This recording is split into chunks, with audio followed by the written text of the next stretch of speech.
Hi, ನಾನಿವತ್ತು ಹಳೆ ಥರದ್ದು ವಾಟರ್ ಫಿಲ್ಟರ್ದನ್ನು ಕ್ಯಾಂಡ್ಲನ್ನು ಚೇಂಜ್ ಮಾಡೋದನ್ನು ನಾನು ತೋರಿಸ್ಕೊಡ್ತಾಯಿದ್ದೀನಿ. ನೋಡಿ, ಇದು ಹಳೆ ಥರದ್ದು ವಾಟರ್ ಫಿಲ್ಟ್ರು. ಅದ್ರ ಮೇಲ್ಗಡೆ ಕ್ಯಾಂಡ್ಲು ತುಂಬ ಹಳೇದಾಗ್ಬಿಟ್ಟಿದೆ. ಏನು ಮಾಡಬೇಕಂದ್ರೆ ಹೊಸ ಕ್ಯಾಂಡ್ಲನ್ನ ತೊಗೊಂಡು ಬಂದಿದ್ದೀವಿ. ಇದು ಹಳೆ ಟೈಪ್ ಆಫ್ ಕ್ಯಾಂಡ್ಲು. ಮೋಸ್ಟ್ಲಿ ಮೇಲ್ಗಡೆ ಸುಣ್ಣ ಮತ್ತು ಸಿರಾಮಿಕ್ ಮಿಕ್ಸ್ ಮಾಡಿರ್ತಾರೆ. ಇಲ್ಲಿ ಹೋಲಿರುತ್ತೆ ನೋಡಿ.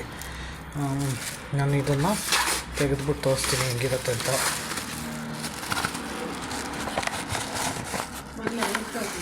ನೋಡಿ, ಸೇಮ್ ಈ ಥರದ್ದು 2 ಕ್ಯಾಂಡ್ಲು ತೊಗೊಂಡಿದ್ದೀನಿ.